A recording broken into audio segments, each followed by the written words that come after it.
We all spent hours cooking meals for our kids to turn around and say, we are not eating that. Not because they were not hungry, not because they were being difficult, just because the food was the wrong color or the wrong texture. If you are parenting a child of an ADHD, there is a good chance you have experienced something similar to that.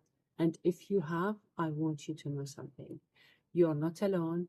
We've all been through. When there is a yogurt next to my kid plate, he will not eat whatever in his plate. Because for years, I thought my son was just a fuzzy eater. I thought he was being stubborn. I thought if I kept offering the food enough times, eventually he would.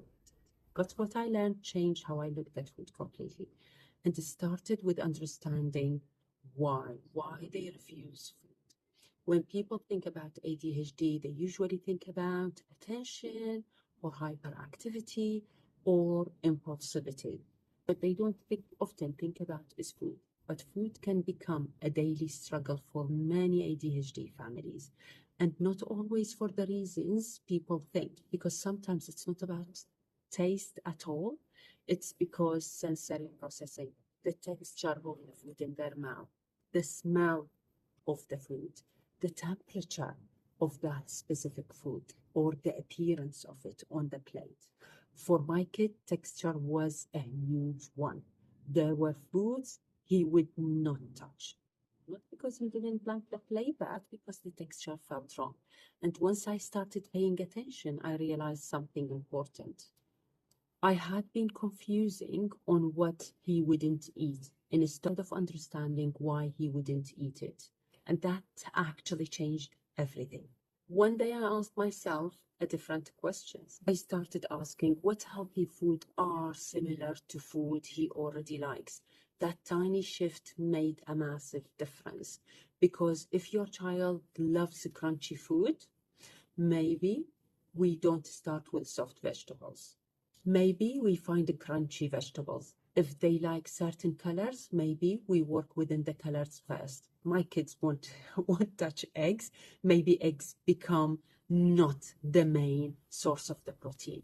And honestly, this used to drive me crazy because just when I thought I'd found a safe food that he will like and will eat, it disappeared. But over time, I learned not to panic. Instead, find something else like fish. One thing I noticed with my son was that he often becomes obsessed with certain foods for weeks. Carrot. He will eat carrot for snack for months in the school. He would eat the same food every day, every single day.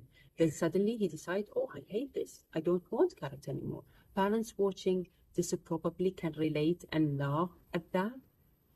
Food phases come and go. The goal isn't perfection. The goal is helping our children build a healthy relationship with food over time. Nutrition supports brain health. Absolutely. Think about it this way. The brain is an organ, and like every organ in the body, it needs fuel. When children don't eat enough protein, when they skip meals, when they live on highly processed snacks, their energy can become unpredictable. Their mood can become unpredictable.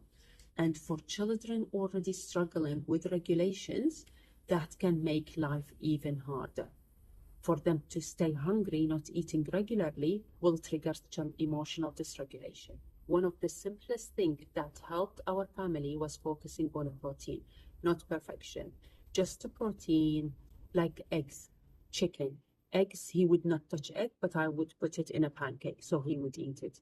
Because the protein tends to keep energy level more stable throughout the day, especially in the morning. And honestly, I noticed a huge difference when my son started the day with protein rather than just carbohydrates. It's mixed. Pancake has protein in it, has oil in it. Another thing I learned is that forcing food rarely works. In fact, it often creates more anxiety around eating. I know it's tempting when your child hasn't eaten enough, when you just want them to eat something green because pressure can backfire.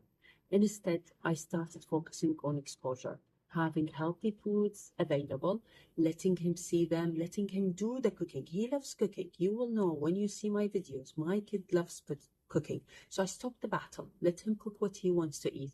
And gradually, over time, some of those food became less scary. So if you are struggling with ADHD and nutrition right now, here are few things that helped us. First, become a detective. Look for pattern. Is it texture? Is it temperature? Is it the color? Or is it the smell? Understanding why is the first step. Second, start with foods they already like. Don't try to completely redesign their diet overnight. Small changes works better. Focus on protein where possible, especially breakfast. Fourth, avoid turning meals into battlefield. Food should feel safe, not stressful. And finally, give yourself some praise. Because feeding an ADHD child isn't always straightforward. It's challenging, it's difficult, it's frustrating, and sometimes success looks very different from what we imagined. The biggest lesson my son taught me wasn't about nutrition, it was about understanding. Once I stopped seeing him as difficult eater, because I would watch him going to bed hungry, not eating anything, because he said, I won't eat it, I won't touch it. Everything changed. Our stress reduced, our argument reduced. The meal times became a lot calmer. And honestly, that's a win. I'll take every single day like that day. If you have an ADHD child who is a picky eater, you know that. Please comment in the down below what helps you, what type of food they will eat. And if this video helped you, don't forget to subscribe. I will see you in the next one.